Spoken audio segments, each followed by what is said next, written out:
Needs of ಪಬ್ಲಿಕ್ನ ಎಲ್ಲ ವೀಕ್ಷಕರಿಗೆ ನಮಸ್ಕಾರ ಸ್ನೇಹಿತರೆ. ಇವತ್ತಿನ ಎಪಿಸೋಡ್ನಲ್ಲಿ ನಮ್ಮ ಮೊಬೈಲ್ ಫೋನಲ್ಲಿ ಸ್ಮಾರ್ಟ್ ಫೋನಲ್ಲಿ ಮಾಡತಕ್ಕಂಥ ಕೆಲವೊಂದಿಷ್ಟು ಮಿಸ್ಟೇಕ್ಸ್ಗಳ ಬಗ್ಗೆ ಡಿಸ್ಕಷನ್ ಮಾಡೋಣ. ಹೌದು, ನಿಮ್ಮ ಮೊಬೈಲ್ ಫೋನಲ್ಲಿ ನೀವು ಪ್ರತಿದಿನ ವಾಟ್ಸಪ್ಪನ್ನು ಉಪಯೋಗಿಸ್ತೀರಾ ಅಂತಂದರೆ, ಅಂದರೆ ಸೋಷಿಯಲ್ ಮೀಡಿಯಾ ಅಕೌಂಟ್ಸನ್ನು ಹೊಂದಿದ್ದೀರಾ ಅಂತಂದರೆ, ಅಮೆಜಾನ್ ಫ್ಲಿಪ್ಕಾರ್ಟ್ಗಳಲ್ಲಿ ನೀವು ಶಾಪಿಂಗ್ ಮಾಡ್ತೀರಾ ಅಂತಂದರೆ ಖಂಡಿತವಾಗ್ಲೂ ಈ ವಿಡಿಯೋ ನಿಮಗೆ ಯೂಸ್ಫುಲ್ ಆಗುತ್ತೆ. ವಿಡಿಯೋನ ಸ್ಕಿಪ್ ಮಾಡದೆ ಕೊನೆವರೆಗೂ ನೋಡಿ. ಆಮೇಲೆ ಈ ವಿಡಿಯೋನ ನೀವು ಲೈಕ್ ಮಾಡುವ ಮೂಲಕ ನಮಗೆ ಸಪೋರ್ಟ್ ಮಾಡ್ಬೋದು. ನೀವಿನ್ನು ನಮ್ಮನ್ನ ಇನ್ಸ್ಟಾಗ್ರಾಮಲ್ಲಿ ಫಾಲೋ ಮಾಡಿಲ್ಲ ಅಂತಂದ್ರೆ ವಿಡಿಯೋದ ಡಿಸ್ಕ್ರಿಪ್ಷನ್ ಲಿಂಕ್ ಇದೆ, ಒಂದ್ಸಾರಿ ಚೆಕ್ ಮಾಡಿ. ಓಕೆ, ಮೊದಲನೇದಾಗಿ ಅನ್ನೋನ್ ವಾಟ್ಸಪ್ ಕಾಲ್ಸ್ಗಳನ್ನು ರಿಸೀವ್ ಮಾಡೋದು. ಸೊ ಸ್ನೇಹಿತರೆ, ಇತ್ತೀಚಿನ ದಿನಗಳಲ್ಲಿ ಒಂದು ಸ್ಕ್ಯಾಮ್ ನಡೀತಾ ಇದೆ. ಯಾರೋ ಒಬ್ಬ ಗೊತ್ತಿಲ್ಲದ ವ್ಯಕ್ತಿಗಳು ನಮ್ಮ ಒಂದು ವಾಟ್ಸಪ್ಗೆ ಆಡಿಯೋ ಅಥವಾ ವಿಡಿಯೋ ಕಾಲ್ಸನ್ನು ಮಾಡ್ತಾರೆ. ಇನ್ ಕೇಸ್ ವಿಡಿಯೋ ಕಾಲ್ ಏನಾದರೂ ನಿಮಗೆ ಅನ್ನೋನ್ ವ್ಯಕ್ತಿಗಳಿಂದ ಬಂತು ಅಂತಂದರೆ ಯಾವುದೇ ಕಾರಣಕ್ಕೂ ಆ ಕಾಲನ್ನು ರಿಸೀವ್ ಮಾಡೋಕ್ಕೆ ಹೋಗಬೇಡಿ. ಸೊ ಏನು ಪ್ರಾಬ್ಲಮ್ ಆಗುತ್ತೆ ಅಂತಂದರೆ, ನಿಮಗೆ ಒಂದು ಕ್ಯೂರಿಯಾಸಿಟಿಯನ್ನು ಹುಟ್ಟಿಸೋಕ್ಕೆ ಒಂದು ಅರೆ ಬೆತ್ತಲೆ ಕಾಲ್ ಆಗಿರ್ಬೋದು ಅಥವಾ ನ್ಯೂಡಿಟಿ ಇರ್ತಕ್ಕಂಥ ಕಾಲನ್ನು ಮಾಡ್ತಾರೆ. ನಿಮಗೆ ತುಂಬ ಕ್ಯೂರಿಯಾಸಿಟಿ ಬಂದುಬಿಟ್ಟು ಕಾಲನ್ನು ರಿಸೀವ್ ಮಾಡ್ತೀರಾ. ರಿಸೀವ್ ಮಾಡಿದಾಗ ಫ್ರಂಟ್ ಕ್ಯಾಮ್ ಮೂಲಕ ನಿಮ್ಮ ವಿಡಿಯೋ ಸಹಿತ ಅಲ್ಲಿ ಕ್ಯಾಪ್ಚರ್ ಆಗುತ್ತೆ.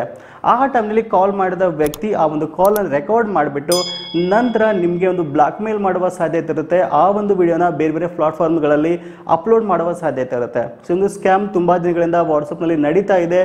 ಆ ಒಂದು ಕಾರಣಕ್ಕೋಸ್ಕರ ಯಾವುದೇ ಕಾರಣಕ್ಕೂ ನಿಮ್ಮ ಮೊಬೈಲ್ ಫೋನ್ಗೆ ಬರತಕ್ಕಂಥ ಅನ್ನೋನ್ ವಾಟ್ಸಪ್ ಕರೆಗಳನ್ನು ರಿಸೀವ್ ಮಾಡೋಕ್ಕೆ ಹೋಗಬೇಡಿ.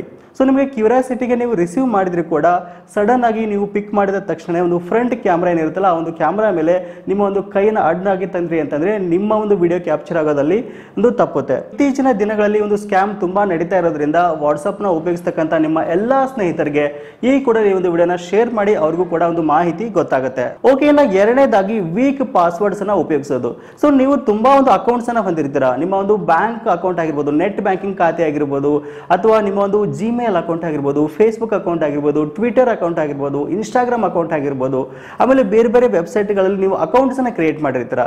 ಸೊ ಈ ಒಂದು ಅಕೌಂಟ್ಸ್ಗಳಿಗೆ ನೀವು ಸ್ಟ್ರಾಂಗ್ ಪಾಸ್ವರ್ಡ್ ಅನ್ನ ಕ್ರಿಯೇಟ್ ಮಾಡಬೇಕಾಗುತ್ತೆ. ಯಾವುದೇ ಕಾರಣಕ್ಕೂ ವೀಕ್ ಪಾಸ್ವರ್ಡ್ ಅನ್ನ ಕ್ರಿಯೇಟ್ ಮಾಡಕ್ ಹೋಗ್ಬೇಡಿ. ಏನಿದು ಸ್ಟ್ರಾಂಗ್ ಮತ್ತು ವೀಕ್ ಅಂತ ಹೇಳೋದಾದ್ರೆ, ನೀವೇನ್ ಮಾಡ್ತೀರಾ ಅಂತಂದ್ರೆ, ಒಂದು ವೀಕ್ ಪಾಸ್ವರ್ಡ್ ಅಂತಂದ್ರೆ, ಈಗ ನನ್ನ ಹೆಸರು ಲಿಂಗರಾಜ್ ಇತ್ತು ಅಂತಂದ್ರೆ ಲಿಂಗರಾಜ್ 123 ಅಥವಾ ಲಿಂಗರಾಜ್ 1993 1994 ಈ ರೀತಿಯಾಗಿ ಒಂದು ವೀಕ್ ಪಾಸ್ವರ್ಡ್ ಅನ್ನು ಇಟ್ಟಿರ್ತೀರಾ. ಅಥವಾ ಒಂದೇ ಪಾಸ್ವರ್ಡ್ ಅನ್ನು ಎಲ್ಲಾ ಅಕೌಂಟ್ಗಳಿಗೆ ಇಟ್ಬಿಡೋದು. ಜಿಮೇಲ್ಗೂ ಅದೇ ಪಾಸ್ವರ್ಡು, ಫೇಸ್ಬುಕ್ಗೂ ಅದೇ ಪಾಸ್ವರ್ಡು, ಟ್ವಿಟರ್ಗೆ ಅದೇ ಪಾಸ್ವರ್ಡು, ಇನ್ಸ್ಟಾಗ್ರಾಮ್ಗೆ ಅದೇ ಪಾಸ್ವರ್ಡು, ಆಮೇಲೆ ನೆಟ್ ಬ್ಯಾಂಕಿಂಗಿಗೂ ಸಹಿತ ಅದೇ ಪಾಸ್ವರ್ಡ್ ಇಟ್ಟಿರ್ತೀರಾ. ಒಂದು ಯಾವ್ದಾರ ಅಕೌಂಟ್ ಹ್ಯಾಕ್ ಆಯಿತು ಅಂತಂದರೆ ಎಲ್ಲ ಅಕೌಂಟ್ ಹ್ಯಾಕ್ ಆಗುವ ಸಾಧ್ಯತೆ ಇರುತ್ತೆ.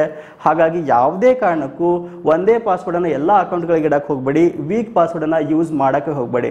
ಆಮೇಲೆ ಇನ್ನೂ ಒಂದಿಷ್ಟು ವೆಬ್ಸೈಟ್ಗಳಲ್ಲಿ ನೀವು ಲಾಗಿನ್ ಆಗುವಾಗ, ಲಾಗಿನ್ ಆದ ತಕ್ಷಣವೇ ಸೇವ್ ಪಾಸ್ವರ್ಡ್ ಅಂತ ಒಂದು ಆಪ್ಷನ್ ಕೇಳುತ್ತೆ. ಕೆಲವೊಂದಿಷ್ಟು ಬ್ರೌಸರ್ಗಳು ಕೇಳ್ತಾ ಇರುತ್ತೆ, ಕೆಲವೊಂದಿಷ್ಟು ವೆಬ್ಸೈಟ್ಗಳು ಸಹಿತ ಕೇಳ್ತಾ ಇರುತ್ತೆ. ಆ ಟೈಮಲ್ಲಿ ಯಾವುದೇ ಕಾರಣಕ್ಕೂ ನಿಮ್ಮ ಪಾಸ್ವರ್ಡನ್ನು ಒಂದು ಬ್ರೌಸರ್ನಲ್ಲಿ ಸೇವ್ ಮಾಡೋಕ್ಕೆ ಹೋಗಬೇಡಿ. ಸೊ ಸೇವ್ ಮಾಡಿದ್ರೆ ಏನು ಪ್ರಾಬ್ಲಮ್ ಆಗುತ್ತೆ ಅಂತಂದರೆ, ನಿಮ್ಮ ಅಕೌಂಟ್ ಹ್ಯಾಕ್ ಆಗುವ ಸಾಧ್ಯತೆ ಇರುತ್ತೆ. ಹಾಗಾಗಿ ನಿಮ್ಮ ಒಂದು ಪಾಸ್ವರ್ಡನ್ನು ತುಂಬ ಸ್ಟ್ರಾಂಗ್ ಆಗಿ ಯಾವುದೇ ಒಂದು ಬ್ರೌಸರ್ಗಳಲ್ಲಿ ಸೇವ್ ಮಾಡದೇ ಒಂದು ಬೆಸ್ಟ್ ಪಾಸ್ವರ್ಡನ್ನು ಉಪಯೋಗಿಸಿ ನಿಮ್ಮ ಒಂದು ಅಕೌಂಟನ್ನು ನೀವು ಆರಾಮಾಗಿ ಲಾಂಗ್ ಟೈಮ್ ಆಗಿ ಸೆಕ್ಯೂರ್ ಆಗಿ ಇಟ್ಕೋಬಹುದು. ಓಕೆ, ನಾ ಮೂರನೇ ಮಿಸ್ಟೇಕನ್ನು ನಾನು ತುಂಬ ಸಾರಿ ರಿಪೀಟ್ ಮಾಡಿದ್ದೀನಿ.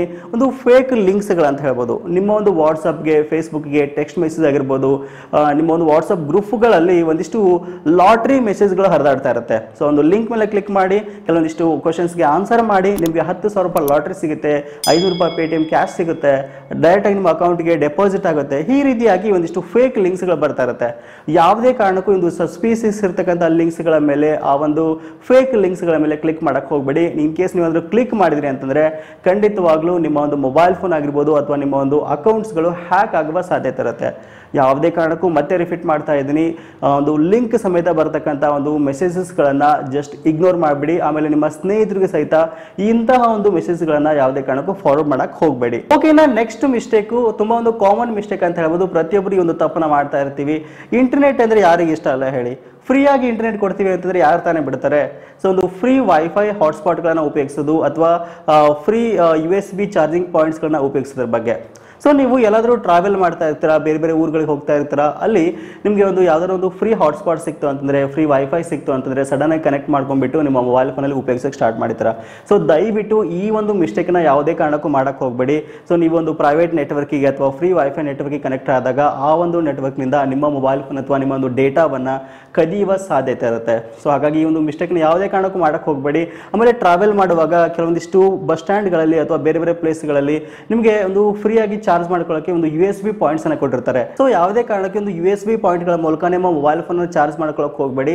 ಸಪರೇಟ್ ಆಗಿ ನಿಮ್ಮ ಒಂದು ಚಾರ್ಜರ್ನ ಕ್ಯಾರಿ ಮಾಡಿ. ನಿಮ್ಗೆಲ್ಲಾದ್ರೂ ಆಪ್ಷನ್ ಸಿಕ್ತು ಅಂತಂದ್ರೆ ಚಾರ್ಜರ್ನ ಮೂಲಕನೇ ನಿಮ್ಮ ಫೋನ್ ಅನ್ನ ನೀವು ಚಾರ್ಜ್ ಮಾಡ್ಕೊಂಡ್ರೆ ತುಂಬಾ ಉತ್ತಮ ಅಂತ ಹೇಳ್ಬೋದು. ಓಕೆನಾ, ನೆಕ್ಸ್ಟ್ ಮಿಸ್ಟೇಕ್ ಬಗ್ಗೆ ಹೇಳೋದಾದ್ರೆ ಆನ್ಲೈನ್ ಶಾಪಿಂಗ್ ಬಗ್ಗೆ. ಇತ್ತೀಚಿನ ದಿನಗಳಲ್ಲಿ ತುಂಬಾ ಜನ ನಾವು ಆನ್ಲೈನ್ ಅಲ್ಲಿ ಶಾಪಿಂಗ್ ಮಾಡ್ತಾ ಇರ್ತೀವಿ. Amazon, Flipkart, Myntra, FirstCry, Tata Cliq ಹೀಗೆ ಬೇರೆ ಬೇರೆ ವೆಬ್ಸೈಟ್ಗಳಲ್ಲಿ ಪ್ರಾಡಕ್ಟ್ಗಳನ್ನ ಪರ್ಚೇಸ್ ಮಾಡ್ತಾ ಇರ್ತೀವಿ. Mobile phone, TV, refrigerator, daily essentials, ಬಟ್ಟೆಗಳನ್ನು ಸಹಿತ ನಾವು ಪರ್ಚೇಸ್ ಮಾಡ್ತಾ ಇರ್ತೀವಿ.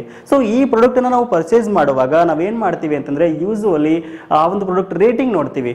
5 ಸ್ಟಾರ್ ರೇಟಿಂಗಿಗೆ ಎಷ್ಟು ಸ್ಟಾರ್ ರೇಟಿಂಗ್ ಇದೆ, ಅದು 4 ಅಥವಾ 4.5 ಇತ್ತು ಅಂತಂದ್ರೆ ತಗೋಬಹುದು ಅಂತ ವಿಚಾರ ಮಾಡಿಬಿಟ್ಟು ಆ ಒಂದು ವಸ್ತು ನಾವು ತಗೋತೀವಿ. ಇತ್ತೀಚಿನ ದಿನಗಳಲ್ಲಿ ಕೆಲವೊಂದಿಷ್ಟು ಸೆಲ್ಲರ್ಸ್ ಏನ್ ಮಾಡ್ತಾ ಇದ್ದಾರೆ ಅಂತಂದ್ರೆ ಅಲ್ಲಿ ಕೂಡ ಸಹಿತ ಫೇಕ್ ರಿವ್ಯೂಸ್ ಗಳನ್ನ, ಫೇಕ್ ರೇಟಿಂಗ್ಸ್ ಗಳನ್ನ ಕೊಡಿಸ್ತಾ ಇದ್ದಾರೆ.